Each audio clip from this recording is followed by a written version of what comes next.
Welcome to part 40 of The Day of the Lord is a Day of Darkness.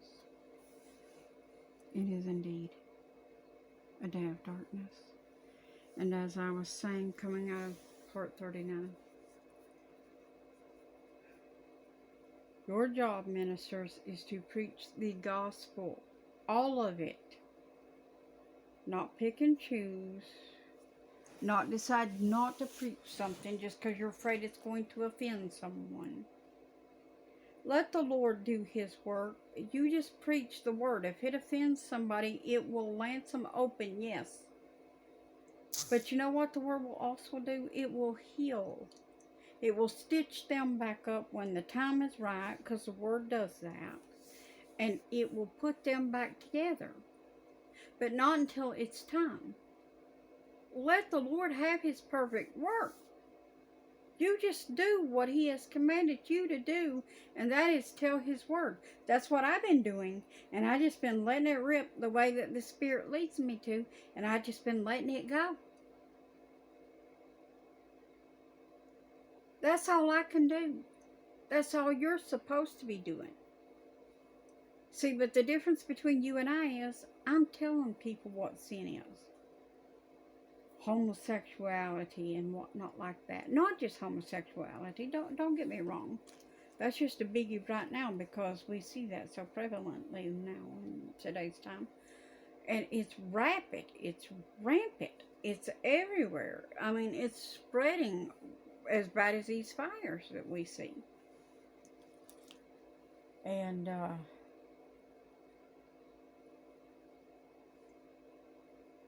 I don't want to get too far off the track, so let's get back into this. But you best get back to doing what the Lord called you into the business to do, or you're going to be some of these people like these people right here. You're going to be having a fire problem. Or perhaps you'll have a tornado or a flood problem. Or a quake problem. Or something. There's a lot of disasters going on right now. It ain't like the Lord ain't busy. Because He's very busy. Let's get into this footage. But not already done so, I strongly urge you to call upon the name of Jesus Christ to be... Let me get on into the next section. Lake Okanagan, the fire damage to West Kelowna is clear to see. A few nights ago, this shoreline was an inferno. It's one aspect of the worst wildfire year in Canada's recorded history. So far in 2023, more than 5,700 fires have broken out, from Nova Scotia in the east to British Columbia in the west, and the Yukon Territory far to the north. Right now, more than 1,000 fires are active and a quarter of them are burning uncontrolled, according to Canada's fire agency. An estimated 196,000 people have been evacuated and at least 6 have died. Nearly 140,000 square kilometers have burned. Scientists say the global root cause of these individual events is clear: human-caused global warming. One of the common threads for all of these fires is longer fire seasons, more intense droughts, and more extreme fire weather. The degree of temperature, the degree of drought, and the wind combining to drive these fires, all of which are linked to climate change. British Columbia's premier noted that it's a worldwide crisis. The ferocity of the fires, the extent of the burning, the historic nature of the forest fires we're seeing, not just here in British Columbia, but in Greece, in Nova Scotia, in the United States. It's just devastating fires that are clearly linked to human-caused climate change. Experts say the fires themselves are making global warming worse. When fires burn, it burns carbon in the trees and in the soil and releases carbon dioxide and other greenhouse gases into the atmosphere. That increased concentration of greenhouse gases in the atmosphere creates the more extreme droughts and makes the changes to our fire seasons, which trigger more fires, which release more greenhouse gases. So you can see how this creates a positive feedback. Whoa, I'm going to have to rewind that. I'm not sure I understood what she just said there. I believe she just said that the wildfires was causing themselves because they is causing greenhouse gases, which then cause droughts, which then cause more fires. Whew, that was confusing. Woo, who's the author of confusion, folks? Extreme droughts and makes the changes to our fire Hold on, season. I didn't get it back far enough. All right. Global warming worse. When fires burn, it burns carbon in the trees and in the soil and releases carbon dioxide and other greenhouse gases into the atmosphere.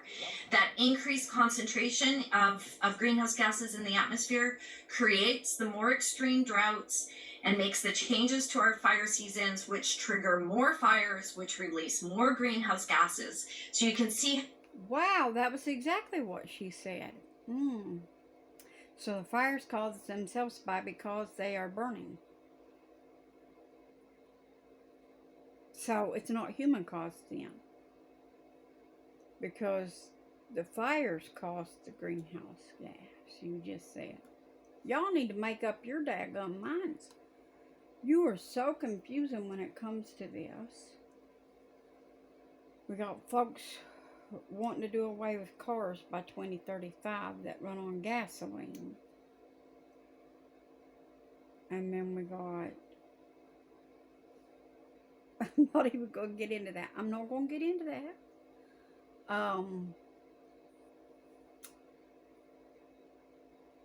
We got farmers killing off their cows because they fart and belch. Well, honey, let me tell you, them things been here since God created them. Thousands of years ago. They never had this problem afore. They never had this much sin afore either, like you see now with Sodom and Gomorrah running rampant over everybody.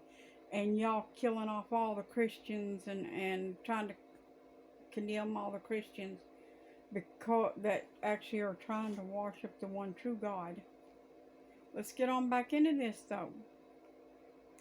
This creates a positive feedback loop. Burned forests and homes are a disaster for people who live here, but they're also a sign that our planet is changing rapidly, with consequences for everyone, everywhere. The hills above Alexandroupolis are a furnace of heat and smoke and flame. Firefighters stand toe-to-toe with the blaze, battling to push back the inferno. But despite the crew's extraordinary bravery, the fires are being fanned by gale force winds, and there is little that can be done to stop them. Our own house up there, where the fire started, has completely burnt down. There is nothing left. Now the fire is moving downwards towards the rest of the village. Fire. Only fire. That's what we could see. The wind was so strong, no one could do anything. No one.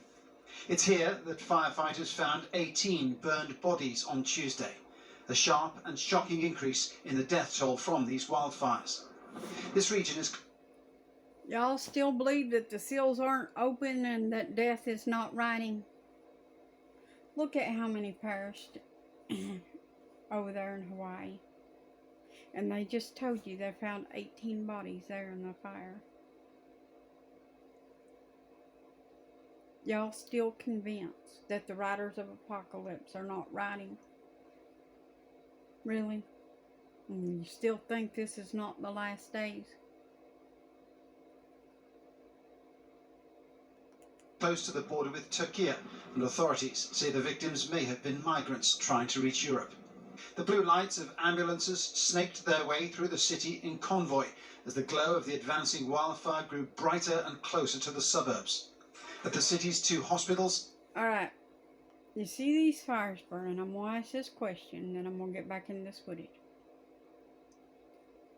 You see all these fires burning. And you hear the rumors of the wars every day now. Every day.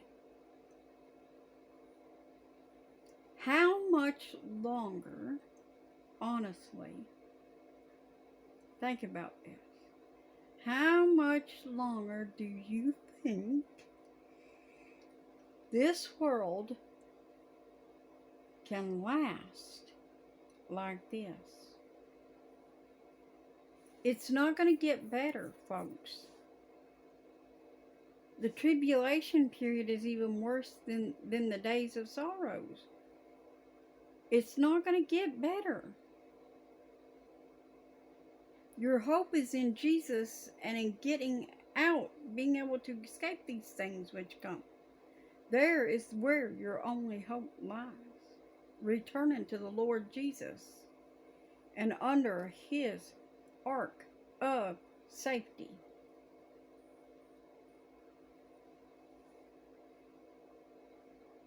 Let's get back into this. The time for hesitation was past. From 200 patients, many of them elderly and frail, had to be evacuated to safety. Every available vehicle was pressed into action, even removal vans and laundry trucks. Wow. They were taken to the city's port, where a passenger ferry has been hastily converted into a floating hospital. A passenger lounge now repurposed as a clinic. Patients placed on mattresses on the floor. Nurses tending intravenous drips and oxygen lines. I really haven't ever experienced this before, and I've been working for 27 years. It's like war conditions. Stretchers scattered everywhere, patients here, patients there. A terrible twilight has enveloped the whole area. The smoke has turned the midday sun black. The glow of the flames brings no warmth, only destruction and death. Thick smoke billows over the hills near Çanakkale's central district. As one fire gets put out, another appears to ignite during the region's wildfire season. According to Turkish authorities, there hasn't been any deaths. But 63-year-old Mahmut from Ulupınar village counts the 35 sheep he lost in the inferno as casualties. He believes his village was ignored because the fires were small at first. The planes and helicopters went to another village also caught in the blaze. I'm angry. I'm angry because I lost my animals. It's not because they were my belongings, but they were pregnant.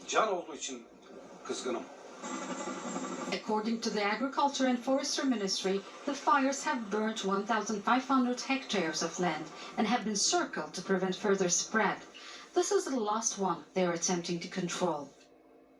Emergency responders have managed to make progress in containing a patchwork of fires in some areas, but this one here across Ulupınar village hasn't stopped since Tuesday, and the persistent winds are making it worse. Hundreds of individuals have been treated for smoke inhalation as a result of the fire, forcing them to flee their homes. According to officials, more than 1,200 people from 9 villages have been evacuated from the fire path, and 83 people have been hospitalized thus far. The annual wildfires in Mediterranean basin have increased due to climate change. Psalm 9:17. The wicked shall be turned into hell, and all the nations that forget God. In Washington state, firefighters are battling a series of large wildfires, forcing the evacuation of thousands, and that destroyed hundreds of properties. With thousands of people under evacuation orders and dozens of homes destroyed, tonight unpredictable wildfires are testing eastern Washington state. As I turn 180, it's just from here, it's gone. Outside Spokane, the Gray Fire devastating multiple communities. We had about a half an hour, maybe, to get out. Sandy Hastings and her husband fled their vacation home. When you saw this for the first time, Did I cry? Yeah.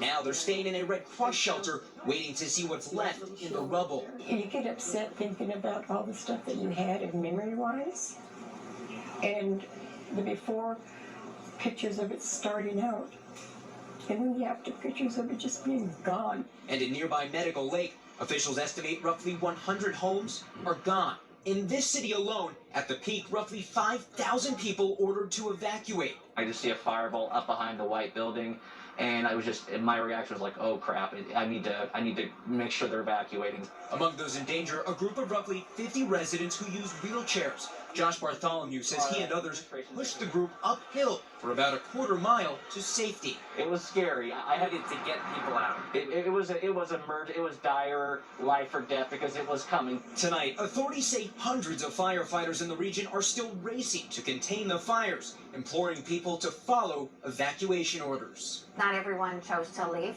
and some people are going back. The problem is at any point in time, fire can change, especially with wind. Officials worry winds could reignite hotspots even in already hard-hit areas like this one. But winds are also sending smoke far. I will see you in the next part.